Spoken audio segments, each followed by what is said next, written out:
Magandang hapon mga bata. Magandang hapon din po. Tumayo ang lahat para sa ating panalangin. Salamat sa ngalan ng Ama, ng Anak, ng Espiritu Santo. Amen. Ama, maraming salamat po sa biyayang pinagkaloob mo sa amin ngayong araw.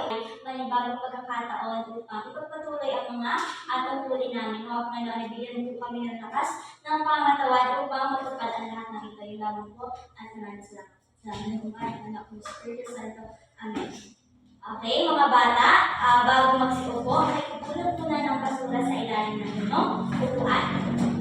Tapos na ba? Opo. Pwede na kayong umupo.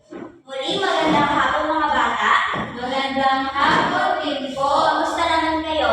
Okay lang po. Ako'y nagagalak sapagkat kayo ay nasa maayos na kalagayan. Ngayon ay welcome sa ating Filipino class.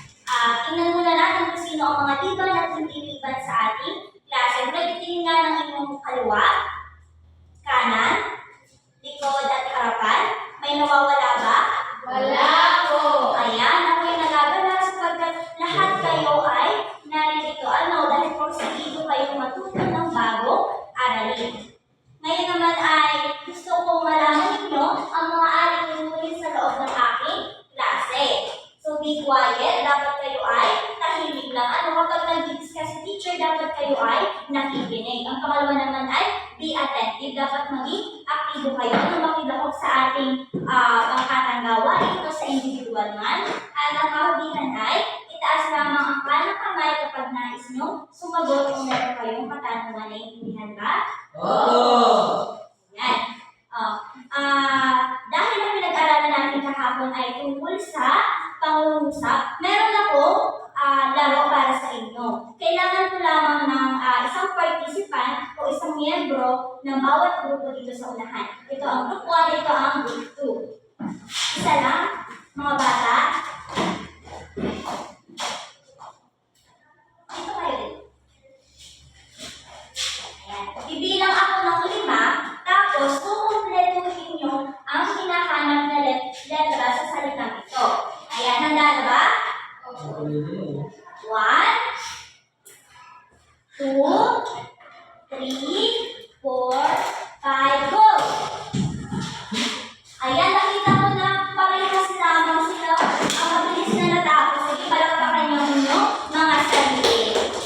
Ayan, nakikita ko na talagang kayo ay nakinig kahapon na sa pagkatandaan pa ang pangungusap.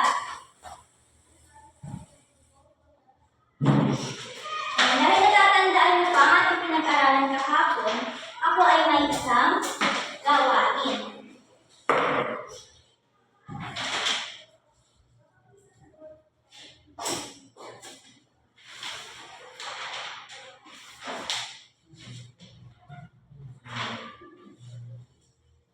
Ito ay konektado sa kung ano pinag-aralan natin kahapon. At ito din ang magiging kasunod o konektado din ito sa kasunod nating pag-aaralan ngayon. Ayan, mga bata, makikibasa ka ng paluntok. Pag-aralan ang pag-usap. Lagyan ng salungguhit ang panatuloy at bilugan naman ang simulo. Sige, sino ang unang alay? Sagutan mo mga lumang bilang.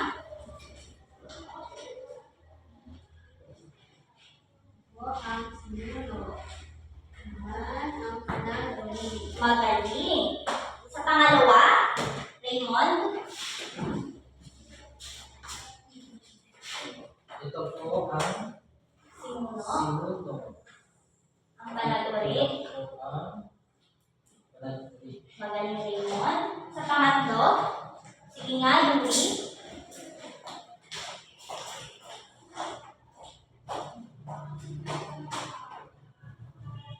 Simulo at panatuloy. Sa pang-apat, Charis.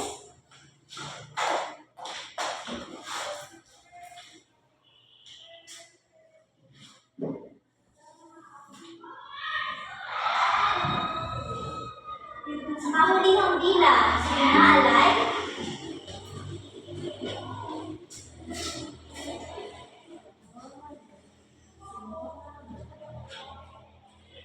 At tingnan natin mga bata kung tama ang inyong mga sagutan. Dito sa unang bilang, ang mga isda ay lumalawig sa karagatan. So, alin ang simuno? Ang mga isda. Ayan, ang mga isda sapagkat sila ang tinutukoy ng ating panaguri o sila yung nilalarawan ng ating panaguri. Ganon din sa pangalawa, si Dr. Santos ang ating simuno dahil siya ang ating paksa, habang panaguri ay ang nagbigay ng libreng konsultasyon ayan. Pangatlo naman, ang cellphone ay may malinaw na camera. So, ang tinutukoy na may malinaw na camera yung cellphone, dito ang ating paksa o simuno. Ito naman sa pang-apat, nagsasagawa ng webinar ang mga guro. Ang ating paksa ay ang mga guro. Habang ang naglalarawan naman sa paksa ay nagsasagawa ng webinar. Ang panglima naman, si Lolo. Ito ang ating paksa at ang ginagawa ni Lolo ay nagbabasa ng dyaryo. Naiintindihan po ba? Opo.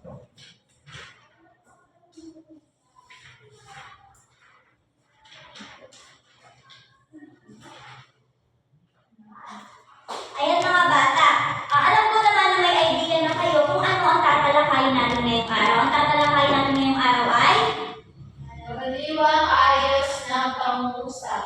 ayan, karaniwang ayos ng pangungusap.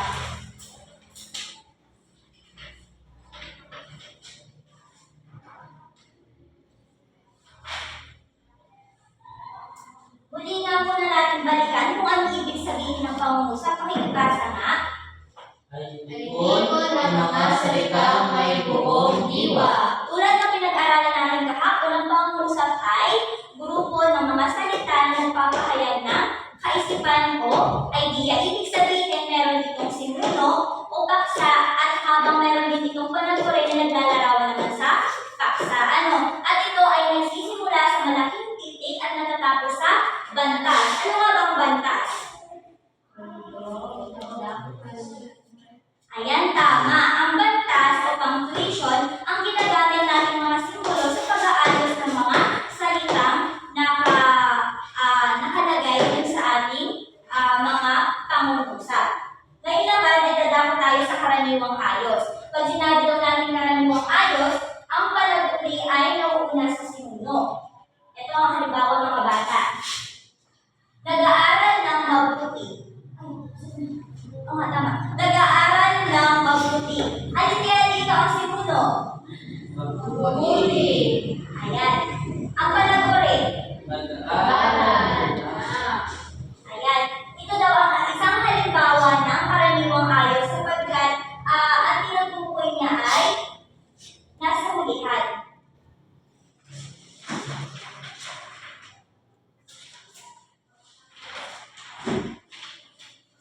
Ito mga bata.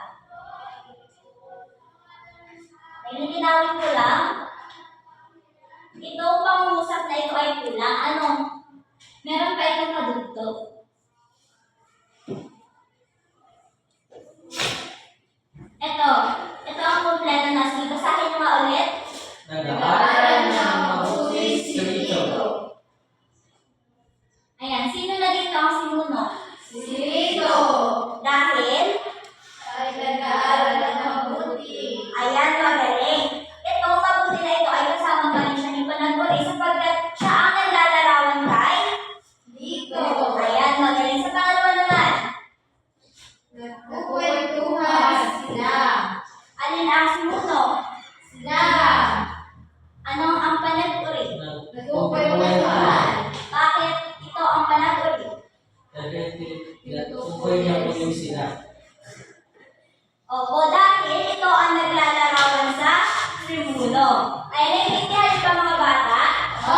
dahil limang tugang simunong ay pagbuti. Ano ba ang nauna kapag tinatawag natin itong karaniwang ayos? Ano, alay? Nauna po kami pala tuloy kaysa sa simuno. Ayan, magaling. Maaari na kayong magsubo. Isa pa, magbibigay muli ako ng halimbawa.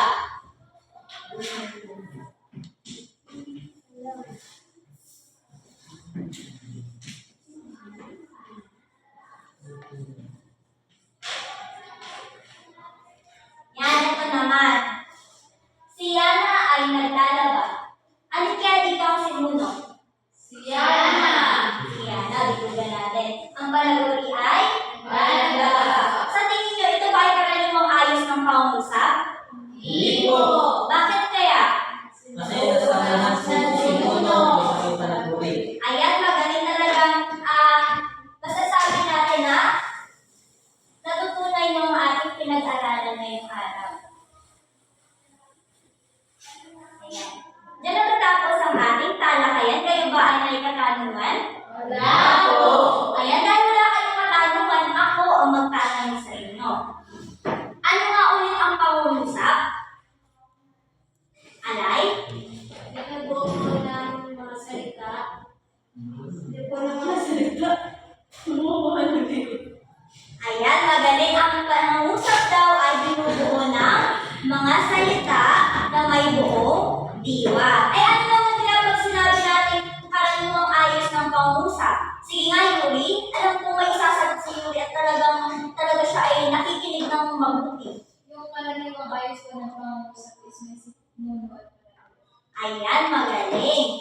Meron itong simuno at panaguri na una lamang si panaguri bago si simuno. Ngayon naman kaya mga bata, maaari niyo ba akong bigyan ng halimbawa ng may karaniwang ayos ng pangungusap? Isa lamang. Sige, bibigyan ko kayo ng 1 minuto para mag-isip. Sige nga, Alay.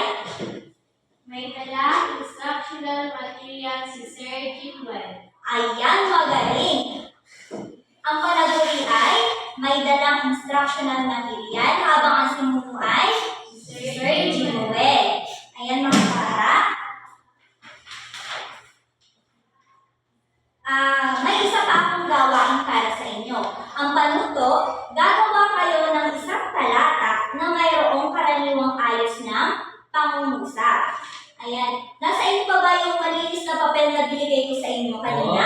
Oo. Ayan, bibigyan ko kayo ng 5 minuto upang tapusin ang aktibidad na ito. Ayan, ang talata ay binubuo ng mga pangungusap na mayroong kumpletong diwa. Ang ibig sabihin, meron itong panaguri at simuno. Maaari na kayong magsimula. Tapos na po. Ayan, sige nga. Alay, maaari mo bang iparinig sa amin ang iyong ginawang talata? Ang aking pamilya ay humaran. Nag-aaral ng mabuti si ate at kuya. Nagtatrabaho naman ng maigi si nanay at tatay. Kami naman ni Bunso ay naglalaro palagi. Yan, magaling. Sa pangalawang grupo, Umaawit ng nakakabighali ang mga ibon. Naririnig ko ito tuwing umaga sa aming bakuran. Pinapakinggan ko ito palagi habang nagwawalis ng mga tuyong dahon si nanay. ayan, nakikita ko na ang inyong mga ginawang talata ay mayroong karaniwang ayos ng pangungusap. Sige nga, bigyan nyo ng 5 palakpak ang inyong mga sarili. Ngayon, meron ulit akong isa pang gawain para sa inyo.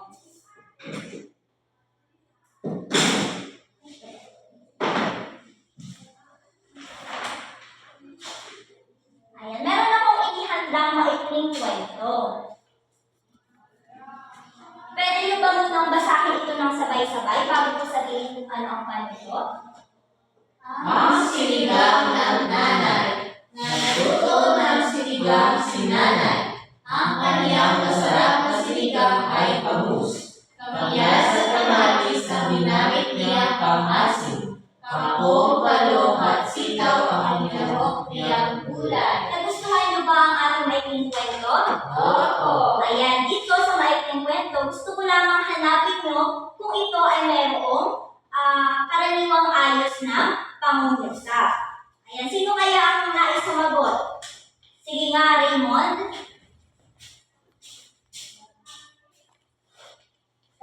yaman ng salamin.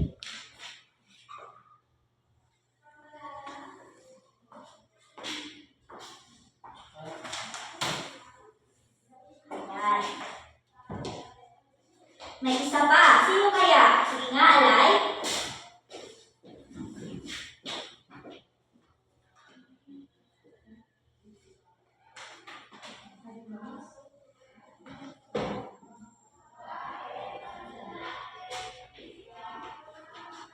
Tingnan natin kung tama ang kanilang mga naging kasagutan. Nagluluto ng sinigang si nanay. So, ibig sabihin, ang palagurin natin ay nagluluto ng sinigang sapagkat ito ang naglalarawan ng paksa na si nanay. Ito ay tama. Ang pangalawa naman, ang kanyang masarap na sinigang ay bangus. Ayan, ang naglalarawan o ang palagurin natin ay ang kanyang masarap na sinigang. Habang ang paksa o sinuno natin ay bangus. Ayan, magaling grade 4. Talagang may natutunan kayo ngayong araw.